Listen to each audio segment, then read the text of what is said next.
Àwọn àlàálẹ̀ wa fún ètò tèní àwọn náà rèé lóníbéńbé lóníbéléńjà ni o. Ẹ bá mi tẹ́tí kẹ́ ẹ bá mi gbọ́ wọn.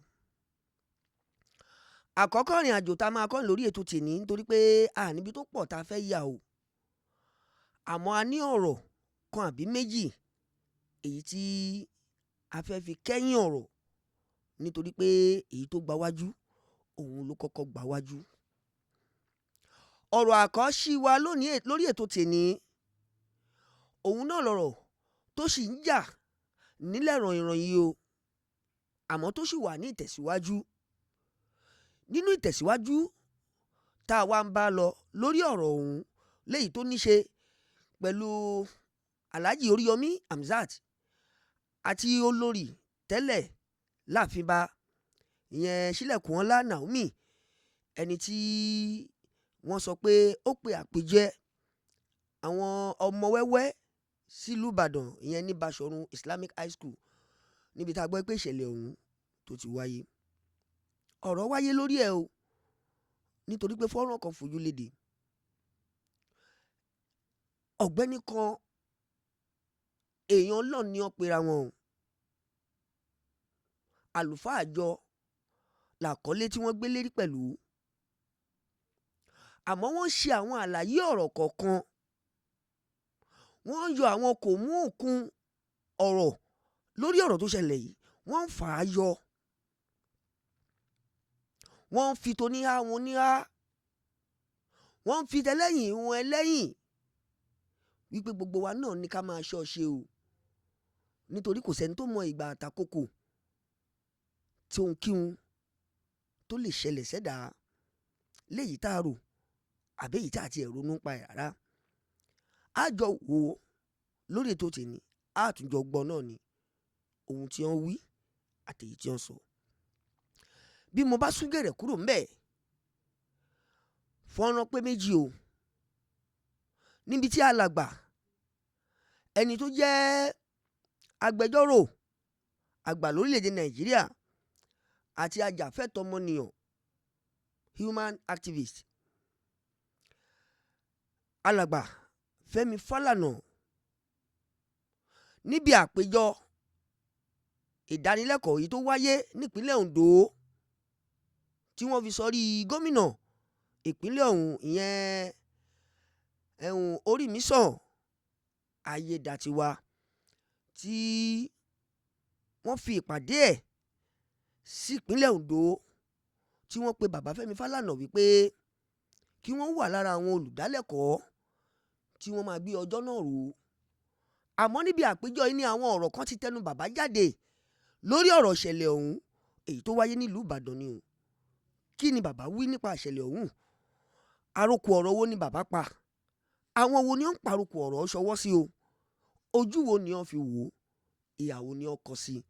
A jọ jókòó lórí ètò tèní jọ gbọ́ jọ wò ó náà ni o. Káwá lè jọ mọ̀ ta ló ṣeré àbí ta ni òwúre o. Ẹ má gbàgbé, ẹ bá mi ṣíà kí wọ́n gbọ́ wa láké, kí wọ́n gbọ́ wa lóko, káwọn tó àrùkọ àgádùn máa bọ́ kí wọ́n bomi ọgbọ́n mú torí pé ètò ọgbọ́n rèé níbí náà láti jọ ń fúnra wa ní òye àti omi ọgbọ́n mu.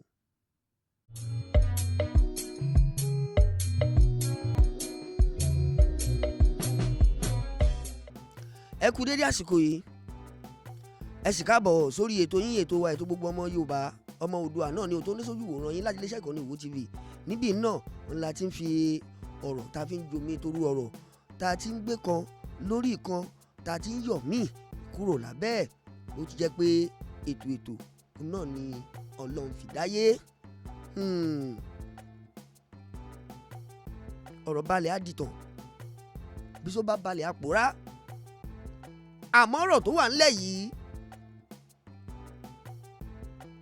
ẹ̀dọ̀kí ọ̀rọ̀ ni o.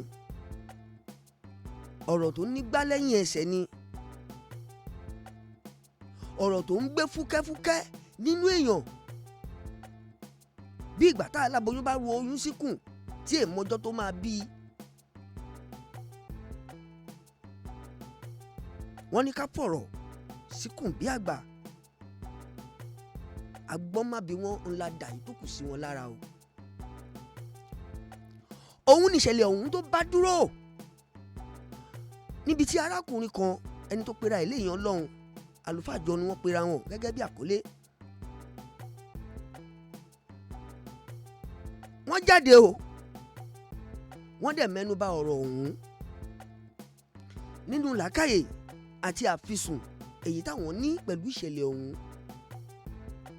àti bó ní wá ṣe ń wí tẹ́lẹ̀yìn náà sọ ẹkúnkú ti mọ̀ tẹ́lẹ̀ wípé bógiri ò bá lanu aláǹgbá ò lè kó sí i àmọ́ a máa ṣẹlẹ̀ nígbà míì téèyàn ò lérò nítorí pé Ọlọ́run ọba gbé ayé lórí nǹkan kan táwọn ẹ̀dá gbàgbé ni o wípé sábàbí ó ṣàgbà ohun gbogbo láyé. àmọ́ kí lójú tá arákùnrin fi wò lórí ètò tèmi náà láti jọ wò láti jọ gbọ́ o nítorí pé ọ̀rọ̀ ọ̀hún ó ṣe ní ní kótó ọ̀rọ̀ tá a lánú kalẹ̀ tá a mọ́jọ́ àbígbà tá a máa panu ọ̀hún dé ẹja lọ gbọ́ kí làròyé tí ń bẹ lẹ́nu ẹ̀gá tí wọ́n èyí tí wọ́n fẹ́ ṣe tí wọ́n fẹ́ ká gbọ́ ká mọ̀ sí lórí ọ̀rọ̀ èyí táwọn kan ń sọ lórí ìṣẹ̀lẹ̀ èyí tó ṣẹlẹ̀ nílùú Ìbàdàn yìí bá a bá jọ wò tá a gbọ́ tán tá a bá padà sórí ètò a sì ń tẹ̀síwájú àti ìlọ ó ti yá. ṣẹ́rí ohun tó ṣẹlẹ̀ yìí a nílò láti sọ sí i kì í ṣe ohun tó ṣẹlẹ̀ ní Ìbàdàn nípa àwọn ọmọ tó kú àbí nǹkan kan kò sẹ́ni tí ó dùn mi ò dẹ̀ rẹ́dì láti sọ sí ju pé káṣà máa bẹ Ọlọ́run kírú ẹ̀ máa wáyé mọ́. ṣé a máa ń ṣoore kó dìkà ṣé a máa ń ṣoore kó dibi ọlọ́wọ́ oore ò kí mọ bí tí ọwọ́ ire máa bọ́ sí bẹ́ẹ̀ dẹ̀ ni ọlọ́wọ́ ìkà kò mọ bí tí ọwọ́ ìkà máa bọ́ sí. Prophetess Naomi tó rẹ́dì láti ṣoore bí ọmọ obìnrin àti Alhaji Oriyomi tó support wọn láti ṣe gẹ́gẹ́ bí gbẹ́jẹ́ kájọ gbárùkù ti nǹkan yìí. àwọn nǹkan yẹn ti ṣẹlẹ̀ ó ti ṣẹlẹ̀ ó wá yà mí lẹ́nu tó yẹ kí n jáde ní lórí àwọn ìránṣẹ́ Ọlọ́run ṣẹ́rí ọ̀pọ̀ ẹ̀yin ìránṣẹ́ Ọlọ́run I'm sorry to say this ṣó yẹ kí n sọ́rí gan ọ̀pọ̀ àwọn ìránṣẹ́ Ọlọ́run èyí tẹ́ ẹ sọ̀rọ̀ sí ọ̀rọ̀ yìí orí yóò pé on a more serious note tí ọmọbìnrin yẹn kì í bá ṣe ọmọ àlè tí ọmọbìnrin yẹn kì í bá ṣe ọmọ àlè tó bá jáde ó yẹ kó máa píkì gbogbo yín wọ́n bá wọn ni kí ló kàn wá prophet Tibetan kí ló kàn wá pẹ̀lú ẹni tó disvirgin Queen Naomi kí ló kàn wá pẹ̀lú ẹni tó fẹ́ rí kí ló kàn yín pẹ̀lú ẹni tó bí friend ẹ̀ rí kí ló kàn yín pẹ̀lú àbúrò ẹ̀ tó ẹ̀sà láti ọjọ́ tí ẹ ti ń sọ̀rọ̀ èmi kàn máa ń wò mo kàn máa ń wà kápásì níbi tẹ́ wa ni because too much talk you talk too much every of your speech kò speak of anything tó ń jọmọ́ ti Ọlọ́run rárá yes because kí ló yàgbẹ́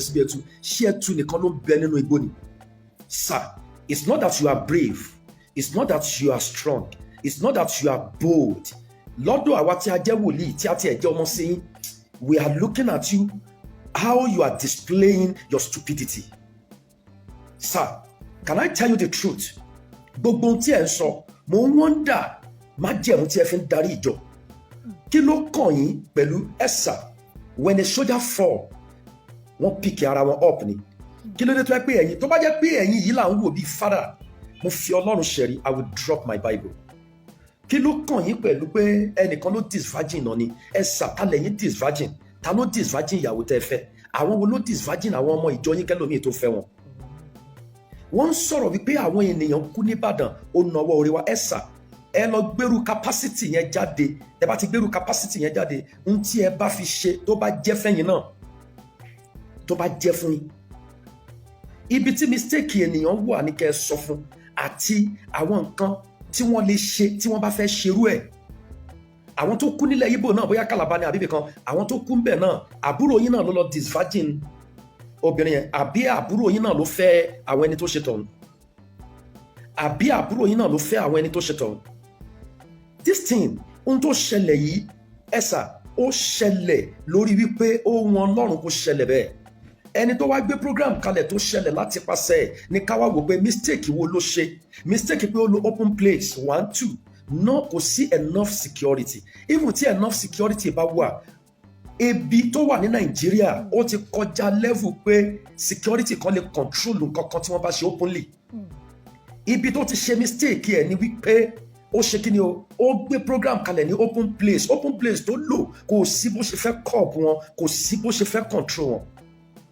Now ẹ wá dìde, ẹ wá bẹ̀rẹ̀ sí ní sọ jargons. Wòlíì kan náà dìde, wọ́n nírùngbọ̀n báyìí, wọ́n dàda, àwọn náà sọ jargons pé ṣe lẹ lò wọ́n bàbá. Tó bá jẹ́ pé ẹ̀mí Ọlọ́run yín tẹ́ ẹ̀ lò, Ọlọ́run tẹ́mi ń sìn, tó bá pé òun lẹ́ ń sìn, tó bá pé ẹ̀mí Ọlọ́run yín ló sọ wípé ṣe ni wọ́n lo àwọn ọmọ yẹn bàbá, ẹ try dànù, ẹ̀mí Ọlọ́run ò sí nínú yín sà.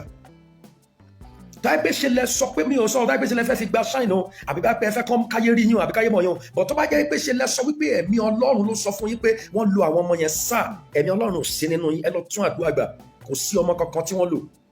Mistake tó ṣẹlẹ̀, mistake tí prophetess Naomi ní ni pé ẹ gbé program kalẹ̀ nígbà tí ara ń kan gbogbo ènìyàn, ẹ fẹ́ fún ẹnìkan, ẹ ní fún ẹnìkan, ẹ ti mọ̀ pé do or die iná máa fi ṣe ni. Olúkúlùkù ń sọ ọmọ rẹ̀ sílẹ̀, olúkúlùkù ń ti ọmọ rẹ̀ síwájú pé kó sáré lọ, kán lè rí ọmọ tòun, kán lè rí ọmọ tòun. Èyí tẹ́ jẹ́ ìránṣẹ́ Ọlọ́run, ẹ wá larú ẹni bẹ́ẹ̀, ẹ wá là jáde gbàgà.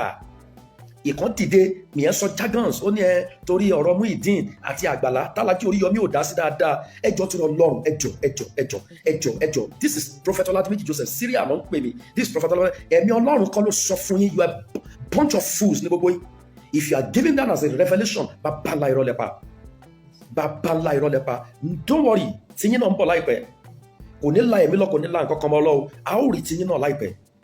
Ṣé àwọn tó wà lọ́hùn yẹn náà, ṣé orí àwọn tilẹ̀ Ìgbò, Oriyomi Hamzat náà, ọ̀rọ̀ Muyideen ló fà á títí àwọn ilẹ̀ Ìgbò náà fi kú? Ṣé rí tẹ́ẹ̀bà tí ènìyàn bá ti ń bí yín nínú tẹ́lẹ̀, ẹ lọ confront ẹni yẹn, kẹ́ ẹ lọ bá sọ, ẹ má máa da lórúkọ mọ́ ṣàpà. Wọ́n rán tí gbogbo yín ń ṣe náà lélẹ̀ nígbà ẹ̀ ń sa àṣìṣẹ́yìn tí mò ń sọ fún yín, tí wọ́n ń pa àwọn ọmọ, ẹ jáde fún yẹn gbà yẹn, wọ́n ṣe bá ẹ jáde fún yẹn gbà kan, ó gba àwọn ọmọ tẹ́ support lọ́jọ́ kìnnà náà, àwọn náà bọ̀ ń bá yín lórí social media ń sìn, tí wọ́n yàkàyàkà yín, tí wọ́n embarrass yín. Now ọ̀rọ̀ ti ṣẹlẹ̀. Prophetess Naomi, ibi tẹ́ máa blame wọn sí ni pé why tó fi provide ibi tó dáa, àbí kẹ́ ti gbé program jáde, àbí kẹ́ gbé fọ́ọ̀mù kan jáde, even 5,000 or no 5,000, bó jẹ́ èèyàn 2,000, ẹ gbé fọ́ọ̀mù jáde tí wọ́n máa kọ́kọ́ fowó gbà, tó máa fowó ṣe, ẹ máa dá owó yẹn padà pẹ̀lú nǹkan tó ẹ ṣe náà, ṣùgbọ́n ìkọ́kọ́ fowó pè wọ́n sá sẹ́yìn díẹ̀. Iye àwọn tí organizer yín bá kó wá tí wọ́n ṣe náà máa wá, ẹ máa sọ ìpele ibi tí wọ́n ti máa bá yín, àwọn kankan kì í ṣe irú àwọn tí ẹ ṣe yìí, ẹ lè capacity yín ò lè curb àwọn people yẹn pẹ̀lú ibi tó wà nílùú. Alhaji Oriyomi Hamzat, ṣé o lè gbé program kalẹ̀ pé kí tóun bàjẹ́ ni? Ṣé o lè gbé program kalẹ̀ pé kóun ní problem ni? Ṣé o lè gbé program kalẹ̀ pé kóun má sunlé òun pẹ̀lú ẹbí lópin ọdún ni? Àbí ṣé Prophetess Naomi, ṣé o lè gbé program kalẹ̀ pé kóun má rí program míì ṣe ní December ni? Ẹ wá jáde, bàbá Prophet Ibeton, ẹ wá ń sọ̀rọ̀ lẹ́nu, ẹ wá ń dojú ti gbogbo àwọn Kristẹni, ẹ wá ń sọ̀rọ̀ bíi pé mò ń wọ́ndà wípé ó dàbẹ́ ni pé gbogbo bí ẹ ṣe ń ṣe tẹ̀ ń jẹ lọ, ó dàbẹ́ ni pé ọ̀rọ̀ yẹn ó kàn, in fact it's like ó dàbí pé ṣe náà bí yín sà bàbá pẹ̀lú pé kẹ́ ẹ tá máa bá tèèyàn jẹ́. Ṣé ẹ ti gbàgbé nínú Bíbélì ni? Ó ní abatẹnijẹ́, ọjọ́ tó bá dópin àti máa batẹnijẹ́. Wọ́n ní Prophetess Naomi ó ṣe nǹkan kan, ta lẹ́yìn náà, ebe èèyàn ti jáde rí tó sọ wípé ẹ gbowó ilẹ̀ lọ́wọ́ òun ẹ̀ ṣe, ebe èèyàn ti jáde rí tó sọ tí náà tó ṣe gbogbo ẹ̀, èèyàn mélòó ló jáde tó ń hì tí? Why tí ọmọ ọlọ́mọ fi wà mí ẹ̀ tí ẹ̀ bìtì, ẹ̀ tí ẹ̀ wo tẹ̀mí Ọlọ́run, ẹ̀ tí ẹ̀ wo tẹ́ anything, ẹni wọ́n lò wọ́n ni. Wòlíì kan náà jáde, ó ní wọn ò dá sọ́rọ̀ Oríyọmí, àṣírí kan wà tí Alhaji Oríyọmí bò lórí ọ̀rọ̀ Gabriel àti Muyideen. Are you out of your sense? Ìkan náà jáde, ó ní ṣe lẹ́nu wọn o, ṣe lẹ́ fi wọ́n ṣe tuntun o, pẹ̀lú gbogbo bẹ́ẹ̀ kó rùgbọ̀n sí ẹ, pẹ̀lú bẹ́ẹ̀ kó dàda sí ẹ náà, ẹ mọ bọ́ ṣe ń deliver message rárá. Message tẹ́ tiẹ̀ tí wàá deliver kò tiẹ̀ tí wàá lọ ní line pé wọ́n lu ọmọ kankan. Look at you.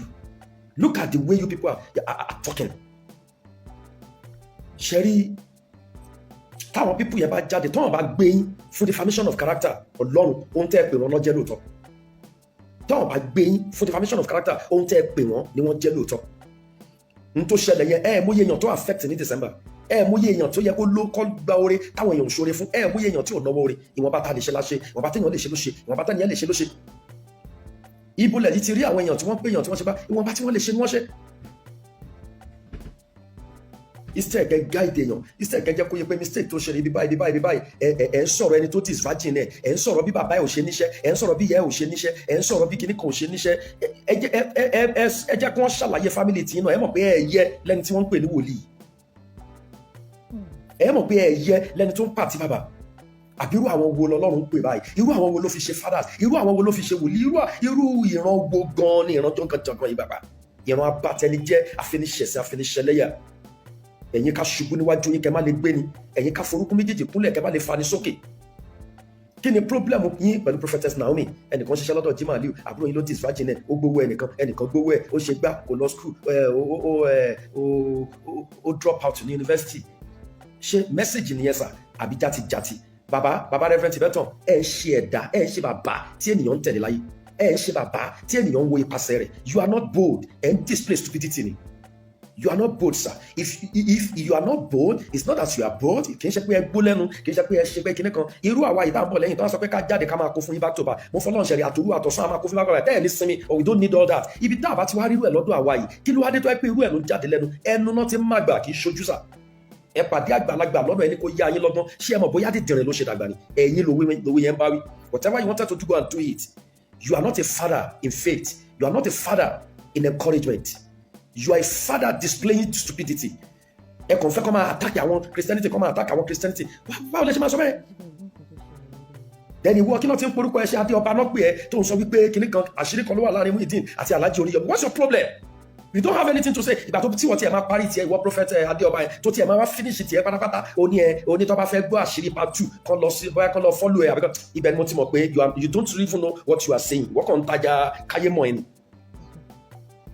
Then eléyìí tí bàbá dàda àbí mi ti ẹ̀mọ́ church wọn bí kérúbù náà bí kankan èyí sọ pé ṣe náà lò wọ́n ní ẹ̀ làwọn ọmọ yẹn ní lórí social media ibo náà ti lò tanoko ibo náà ti lò and you say ẹ̀dẹ̀ sọ pé mi Ọlọ́run wà nínú yín ṣé yàn ń ṣoore dáràn ni look at you àbó ṣẹ̀ṣẹ̀ ń ṣe ṣé yàn àkọ́kọ́ tó máa ṣe ni gbogbo eléyìí tó ti ń ṣe kárí tẹ́lẹ̀ mélòó ló lò nínú àwọn ọmọ tó wá gbórí lọ́wọ́ ẹ̀ tó fi wá jẹ́ pé eléyìí tó wá ṣe ń bàdàn tí mistakes wà yìí òun náà ni olúkálukú ló ti ní ọjọ́ tiẹ̀ kí a ṣẹ̀dá kó má jẹ́ ká ṣoore gbábí ẹ wá wí kàtà ráhùn look at your life.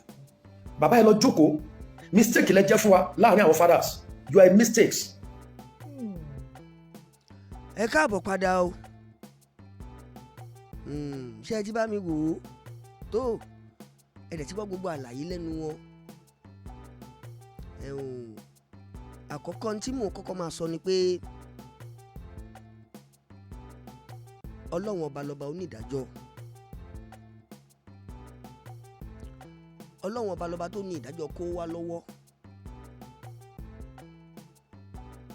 Ọlọ́run ọba lọ́ba tó ní ìkápá láti ṣèdájọ́ lórí ohunkóhun èyí tó lè ṣẹlẹ̀ ṣẹ̀dá láyé.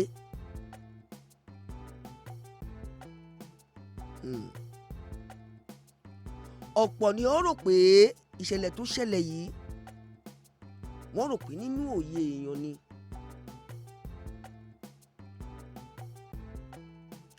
Àmọ́ nǹkan kan lèmi nígbàgbọ́ wípé kò yé wọn o nítorí pé òye èèyàn kò tó òye Ọlọ́run. Bẹ́ẹ̀ bá gbàgbé mo sọ ṣáájú lórí ètò yìí mo ní sábàbí táwọn olóyìnbó ń pè ní coincidence. Àṣẹ nígbà tá a rò pé ó máa ṣẹ ọ̀nà tó tún wá gbàṣẹ á tún wá jẹ́ ọ̀nà ha. Ọ̀nà tó jẹ́ ọ̀nà tó jẹ́ wípé á jẹ́ ọ̀nà kàyéfì ọ̀nà ìyàlẹ́nu ńlá gbáà ni ó gbàṣẹlẹ̀. Àmọ́ tòun ti bẹ́ẹ̀ náà Ọlọ́run ọba lọ́ba torí ìkànṣe kan. Ó ti mọ̀ bẹ̀rẹ̀ kó tó wáyé. Bẹ́ẹ̀ ọba elétò ni o tó jóun náà ló ń tò ó ti padà mọ̀ bí tọ́rọ̀ òun ó padà yọrí sí. Ní tí ò sí nínú òye èèyàn. Àmọ́ ọ̀pọ̀lọpọ̀ á máa wírú ọ̀pọ̀lọpọ̀ ọ̀rọ̀ láti gbọ́ nínú àhesọ tàbí àhegbọ́. Àmọ́ mo mọ nǹkan kan dájú pé èèyàn ò ní wà láyé. Dandan ni pé bí èèyàn bá lọ́rẹ̀ẹ́ yóò lọ́ta o.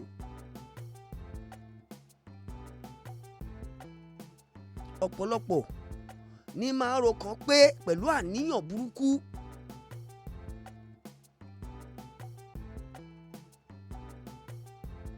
Ọ̀pọ̀lọpọ̀ onígbólóhùn Ọlọ́run ló mú ló ti ń tẹnu wọn wáyé. Ṣóhun nìkan ni tí ẹ̀ ṣe wá yọyẹ́ báyìí ká tó wí ká tó fọ orúkọ ẹ̀ náà wọ́n mọ̀ dá ẹ fàyè lẹ̀ fani tó náà bá gbáyé lé lọ́wọ́. èyí tó ṣẹlẹ̀ kò ṣẹ̀yìn Ọlọ́run, àwọn èèyàn làwa ò sí ńbẹ̀.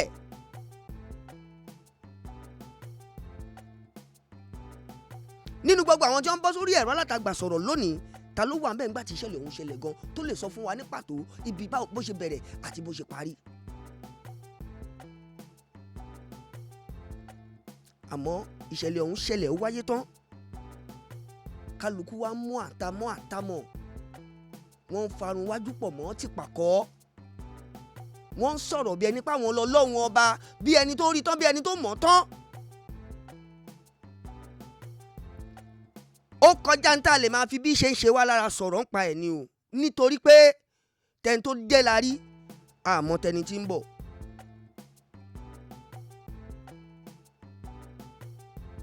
ẹ̀tọ́ ni ká bá ṣe wà láyé, ẹ̀tọ́ ni ká ṣẹra wa.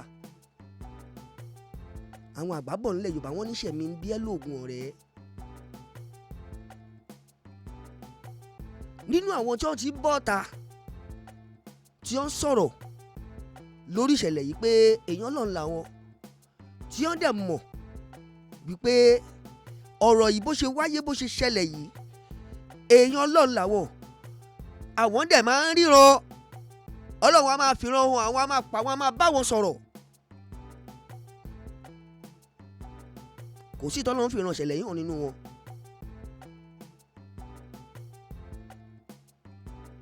kò sí tó gbọ́ àsọtẹ́lẹ̀ lórí ìṣẹ̀lẹ̀ yìí tẹ́lẹ̀ kó tó wáyé.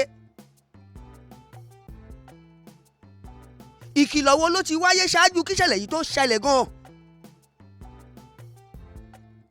àmọ́ ìṣẹ̀lẹ̀ yìí ṣẹlẹ̀ tán. èèyàn ayé tó fún àkámọ́ra,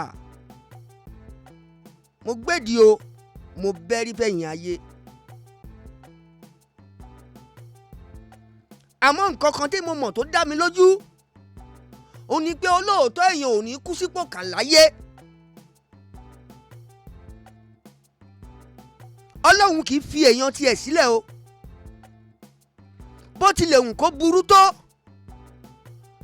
nǹkan kan lọ́lọ́run máa ń dúró lé lórí, ìgbàgbọ́ ẹni yẹ̀wò bó o lo ṣe dúró lórí ẹsẹ̀ sí. tó bá nígbàgbọ́ pé n tó ṣe yìí, ohun tó gbé dání, ọ̀nà tó ń tọ̀ tó ń rìn yìí, èmi ni mo fẹsẹ̀ lébẹ̀, èmi ni mò ń fún ẹ ṣe. ó dáa, àsìkò ìdánwò rèé, ẹ̀yin ṣe gbà fọlọ́run kẹ́ẹ̀fì tó kù lẹ̀ fọlọ́run náà. tó jẹ́ pé bó bá ti ṣẹlẹ̀ báyìí, ńlẹ́ máa gbọ́ he, ńlẹ́ máa gbọ́ ha. ẹ bá lómi o. ọ̀rọ̀ ti débi tó yẹ kó dé, ó dójú ṣuṣu, ẹ̀ǹfùrọ̀ ṣáàdẹ̀ ti là. àtàwọn Ọlọ́run ó mu, àtàwọn orí ẹ̀ ó yọ ọ́ tó. èyí tí ó ṣẹ́nu méjèèjì àwọn òjòkó àfọlẹ́rún á máa wò ó. nítorí pé méjì náà ń lọ̀rọ̀. níbi àwọn kan tí ń sọ, tán ti ń dárin orí wa ló mu, Ọlọ́run ló mu, èyí kìíní kan ló ṣe gbá. ńbẹ̀ náà làwọn kan jókòó náà ti ń sọ pé orí ẹ̀ ó yọ, ẹlẹ́dàá àti bàbá ẹ̀ kò yọ. orí ẹni náà ní ṣègbè lẹ́yìn ẹni. nítorí pé ará alẹ́ èrò náà wọn ò fẹ́ kó dá ni wọn ò fẹ́ kó yẹ ẹni kalẹ̀. Oriyomi Hamzat kì í ṣọ̀tá tèmi o. àjọ jókòó pọ̀ sọ̀rọ̀ rí. ọ̀rọ̀ lè ti wáyé lórí afẹ́fẹ́ ká ti jọ gbọ́ gbólóhùn ara wa rí. àmọ́ bó bá ṣẹlẹ̀ kò sẹ́ni tí ò lè ṣẹ̀sì, kò sẹ́ni tí ò lè dé bá. káwọn èèyàn máa wá lo àǹfààní pé nǹkan báyìí ṣẹlẹ̀ sí lágbájá, mo àyè ti yọ́ sí yẹ wá bọ́ta kí n lọ sọ tẹnu mi. bó bá ń sọ tọ́lọ́ ń bá dá a mọ́ ọ lẹ́nu ńkọ́. bẹ́ẹ̀ èèyàn bá lágbára àti dán agbára wò, ó yẹ kí wọ́n ti dán wò kó tó tásírú àsìkò yìí. àmọ́ ẹ jẹ́ ká fi iṣẹ́ lẹ̀ fẹ́ni tó níṣẹ́ tó lágbára láti yanrí iṣẹ́ òun síbi tó bá òun ní.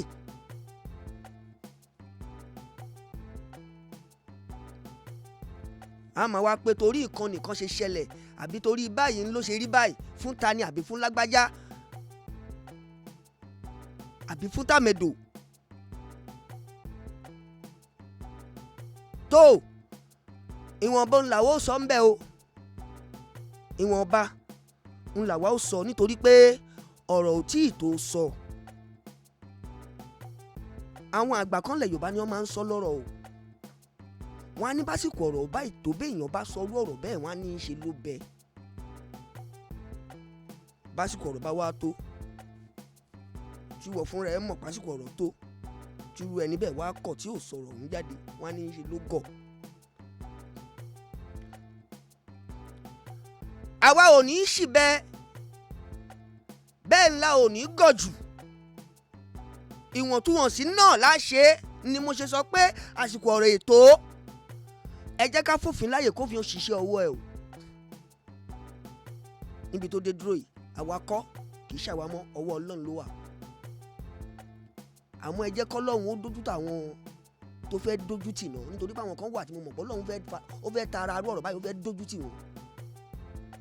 Ó tún fẹ́ gba ọ̀nà àrà míì tún gbógo ga ni, nítorí pé ọba torí ìkànṣe kan ni yóò ṣe kan, ó fẹ́ mú nǹkan kan jáde ńbẹ̀ ni o.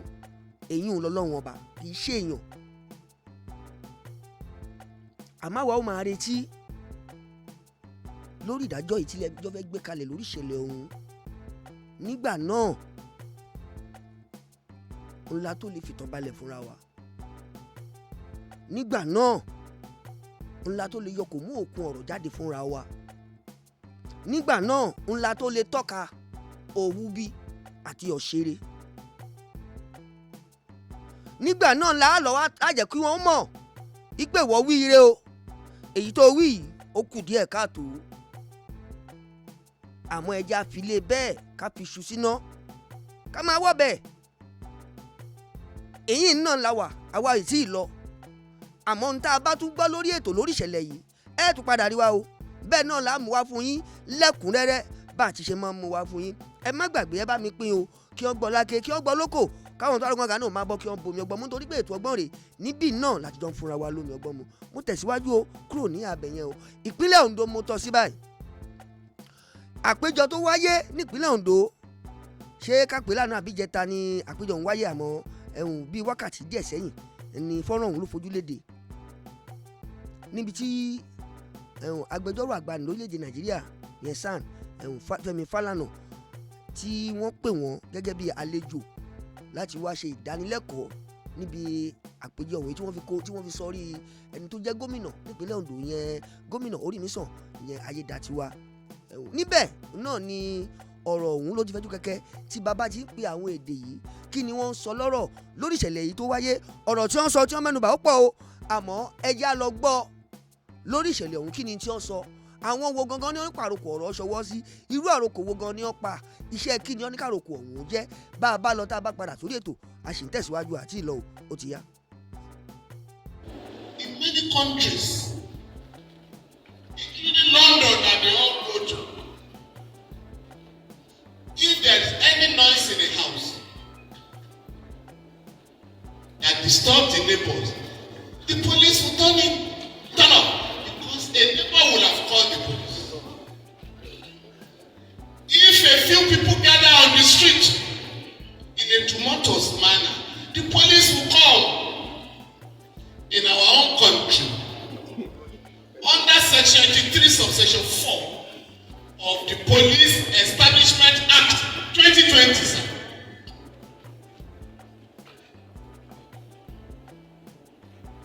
if there is a rally, a public meeting, or procession, and the police force is aware, the police shall provide adequate security for the people. So it was failure of security that led to the loss of 115 people in 2 years. So we're blaming, it was caused by poverty. No! You are bound together like this. It's normal. Traditional meetings, political meetings, even protest. The law is now saying, during protest, thou shalt provide security. We fought for the law. Your tragedy. The federal government must to the families of those who lost their life because of the failure, the derelict of the Nigerian police force. Good job, sir. Good job, sir. Your Excellency, please, the National Economic Council must, more than ever before, assist the Nigerian people to fight poverty. And we can only do that if you are prepared to compel the federal government to dump the neoliberal policies of the IMF and World Bank. Yes. Floating of the naira, devaluation of the currency. No. They haven't worked anywhere in the world, and they won't work in Nigeria.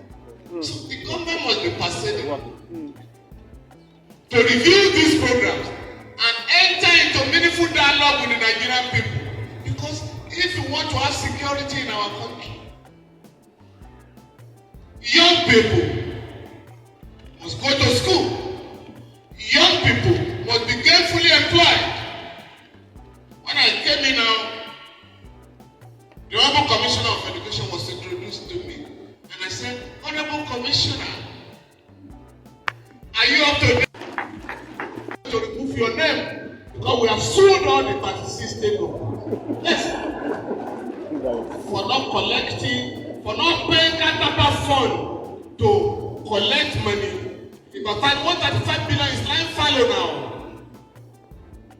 So when our children join protests, who is reading now? And the federal government has set aside 100 billion naira for school feeding this year. Beautiful. 2019, sir. I'm going to make this suggestion to Your Excellency. I mean, federal government to Your Excellency. In 2019, when the federal government was paying the London Paris Club refund, it's an important aspect of my paper which I make available, sir. She didn't have it. Last year, Nigeria spent some of these things I'm talking about, you can Google, $22.6 billion to import goods from China. America, that is harassing us, where you have the IMF and World Bank, only about 6 billion goods came from the US. And where am I going? 6 years ago, the Chinese government and the Nigerian government signed up to have currency swap. Whatever you are buying there, pay naira. Whatever we are doing here, we shall do it in here. The IMF and World Bank have made it impossible for the central bank to allow the swap. Your Excellency, the National Economic Council must put down its feet.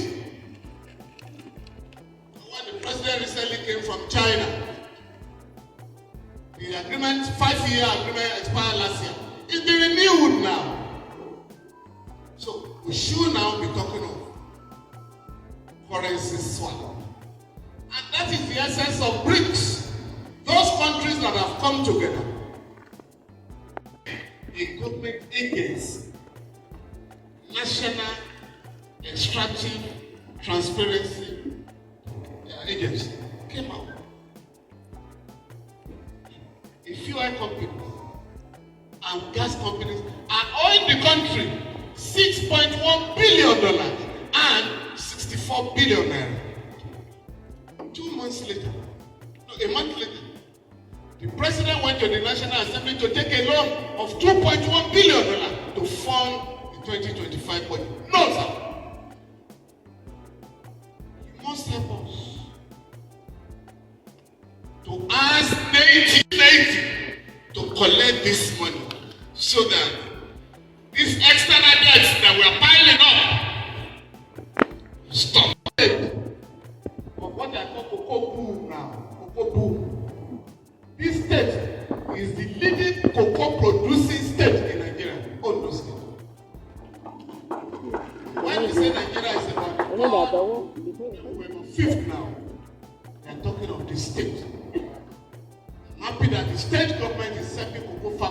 must do more, Your Excellency. And instead of sending cocoa beans abroad, I beg Your Excellency, encourage more indigenous and investors to set up factories to produce Bonvita, chocolate, and so that we can export. As opposed to exporting cocoa beans. It's very primitive. Our fathers were doing that 500 years ago. How can we continue with that? So, what we can do that, sir? You create jobs, there will be more money in the kitchen to take care of our people. So when we are talking of physical security, we'll also be talking of social security.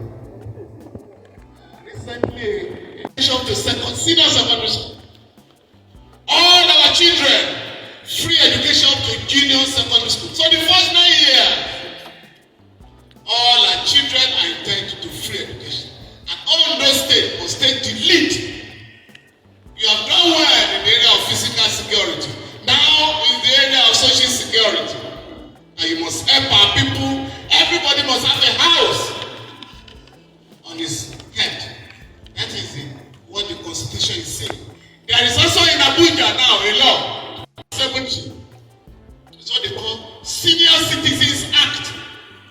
It provides and has mandated the government to take care of old people, 70 and above. We must have such laws here.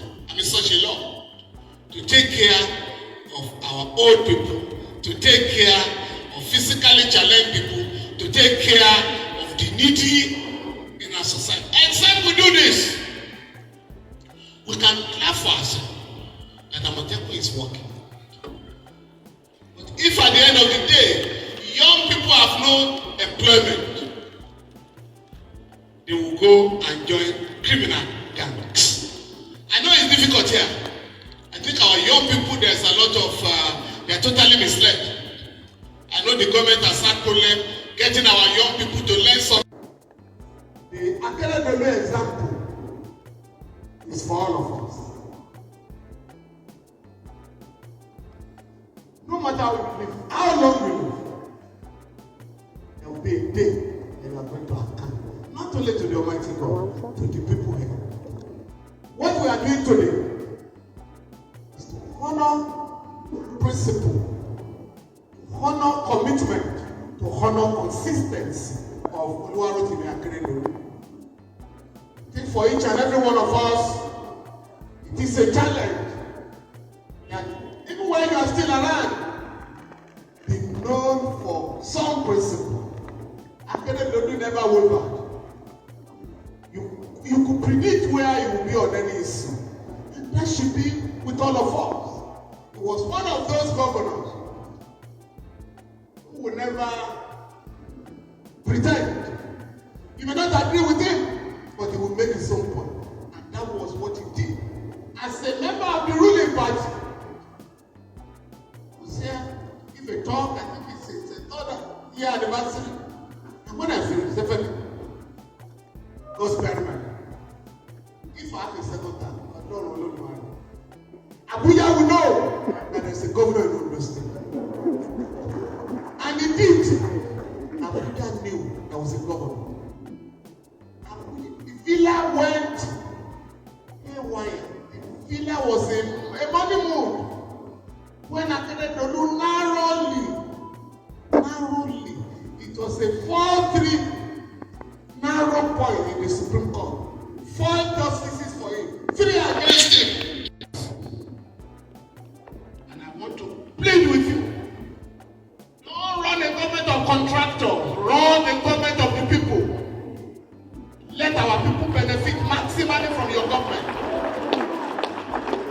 Let the people benefit maximally from your government. Because our country has no business with poverty. We have wealth in abundance. And Ondo State is one of the richest states in Nigeria in terms of human and material resources.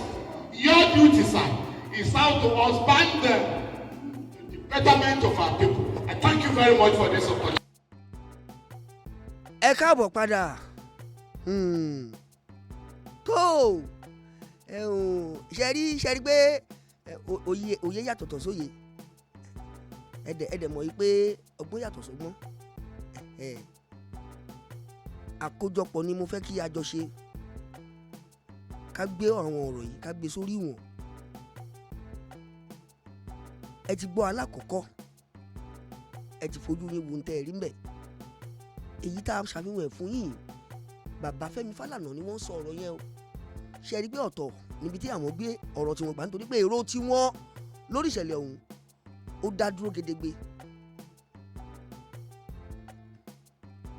Àwọn jẹ́ kó yé wa ibi tí ọ̀rọ̀ ọ̀hún tó fi ẹ̀gbẹ́ lélẹ̀ sí, nítorí pé wọ́n mọ̀ yìí pé ààbò ló ṣáájú. Bàbá ń sọ pé ìlú kan tòrò ó tùbà, aboyún lé bí wẹ́rẹ́ àgbọ̀n tó wà lábòsùn. Ká dúpẹ́ lọ́wọ́ àwọn tí wọ́n wà nípa ìṣọ́ àti ààbò ni o. Táwa ni ìjọba. Kì í kún ṣe pé bàbá sọ pé àwọn ìjọba ni wọ́n wá ètò ìṣẹ̀lẹ̀ àwọn ni, àmọ́ ibi tí ọ̀rọ̀ ọ̀hún gbà kàn wọ́n, tọ́rọ̀ ọ̀hún gbà so mọ́ wọn létí aṣọ, ń bàbá fàyọ̀ ó fi hàn wọ́n lọ́kàn pé wò ó ṣẹ́ ti rí.